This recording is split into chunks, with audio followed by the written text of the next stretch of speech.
Olá, meus amigos, graça e paz. Aqui quem está falando é o Heber Juncker e é com muita alegria que estamos iniciando uma série de estudos do livro do profeta Joel aqui no meu canal. Se desejarem, também estará disponível em meu podcast no Spotify. Serão 16 episódios que espero edifiquem suas vidas e te capacite a viver de acordo com o propósito de Deus. Postarei de segunda a sexta-feira. Gostaria muito de ter o feedback de vocês de cada uma dessas devocionais. Façam então seus comentários, sugestões em cada um deles. E não se esqueça de dar um like no vídeo, se inscrever no canal, ativar o sininho e compartilhar esse vídeo com seus amigos e conhecidos. Hoje quero dar uma introdução do livro do profeta Joel. O livro começa assim, Joel capítulo 1, verso 1. A palavra do Senhor que veio a Joel, filho de Petuel. Portanto, o livro inicia dizendo que o Senhor Deus falou a Joel. Mas quem é Joel? Bom, o nome Joel significa o Senhor é Deus. Isso significa que seus pais tinham como propósito que seu filho reconhecesse quem era Deus e principalmente que se submetesse ao senhorio dele. E o que mais podemos dizer sobre ele é que ele era filho de Petuel. Alguém desconhecido pela sociedade, mas possivelmente muito conhecido de Deus.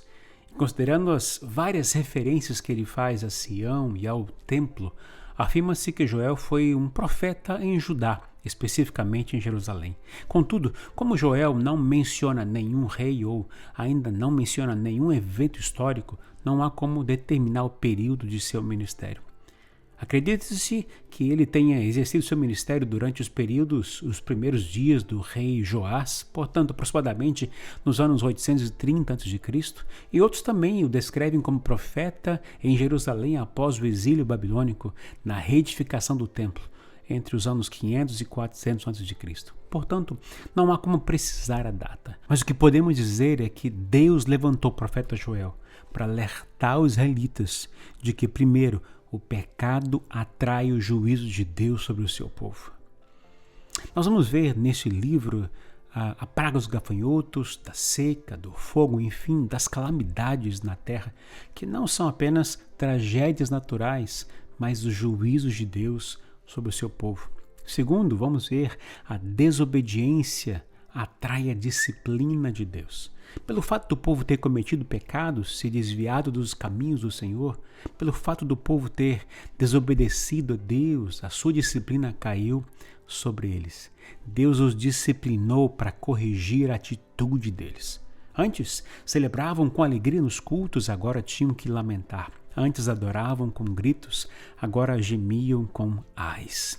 Terceiro, o arrependimento suspende a correção e restaura as bênçãos materiais e espirituais. Se o pecado atrai juízos de Deus, o arrependimento abre caminho para o perdão de pecados, a restauração de relacionamentos com Deus e para a restituição de bênçãos materiais. O profeta Joel fala de rasgar o coração. Portanto, é muito mais do que um reconhecimento do erro, é lamento, quebrantamento, choro, é mudança de atitudes. Quarto, o derramamento do Espírito é uma promessa real. O profeta Joel declara que depois que o povo corrigir sua vida com Deus, depois do arrependimento de seus pecados, será enviado e derramado sobre eles o Espírito de Deus, e os filhos e filhas profetizarão, os velhos sonharão, os jovens terão visões. Olha que bênção, será algo sobrenatural. E quinto, o dia do Senhor será terrível. Joel cita 5 vezes a frase o dia do Senhor. E ele a apresenta como sendo um dia de juízo para os rebeldes e também recompensa para os salvos.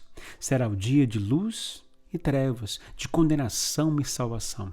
O dia do Senhor é o dia do julgamento final. Neste dia, todas as nações serão julgadas pelo seu tratamento com o ser humano. E sexto, a restauração do povo de Deus será gloriosa. Todos aqueles que permanecerem fiéis ao Senhor serão libertos do poder do inimigo e serão recompensados com bênçãos materiais. Produção abundante na terra, rios de águas correntes e principalmente a presença eterna do Senhor em Sião.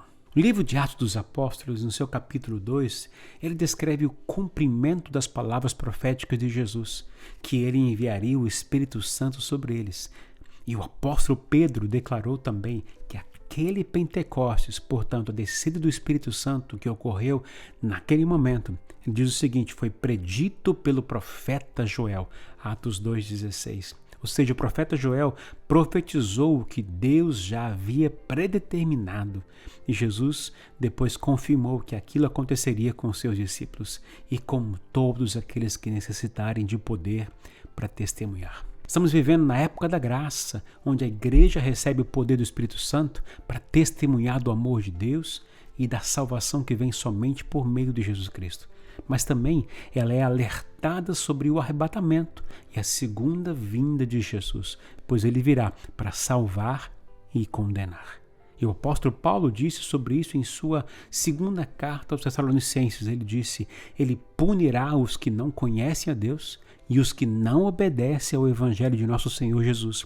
Eles sofrerão a pena de destruição eterna, a separação da presença do Senhor e da majestade do seu poder.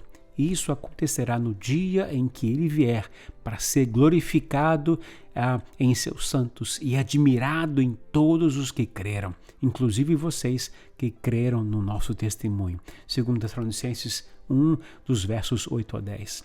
Isso significa que as palavras proféticas de Joel, uma parte já aconteceram e outras ainda não. Por isso temos que ficar atentos às palavras proféticas contidas nas Escrituras e aos sinais que as Escrituras indicam estar chegando o dia do Senhor. Portanto, compartilharemos nas devocionais do livro do profeta Joel sobre a terrível praga dos gafanhotos, a vinda do dia do Senhor e o arrependimento e a restauração, o derramamento do Espírito Santo e o julgamento sobre as nações. É isso que será todo esse tempo onde estaremos compartilhando a palavra do Senhor com vocês. Terminamos aqui então a introdução da série de estudos do profeta Joel. Obrigado aqui por você ter nos assistido e eu peço, se foi bênção para você, que você compartilhe isso com seus amigos e conhecidos. E antes de terminar, eu gostaria de orar neste momento. Senhor, obrigado pelo privilégio que temos de estar nesse momento na Tua presença, falando com o Senhor e começando a estudar um pouquinho mais a fundo o que diz a Tua palavra. Obrigado porque o Senhor usou o profeta Joel para alertar a Tua igreja, alertar o povo sobre o arrependimento, sobre o arrebatamento, sobre a segunda vinda, sobre o dia do Senhor, mas principalmente sobre o relacionamento contigo.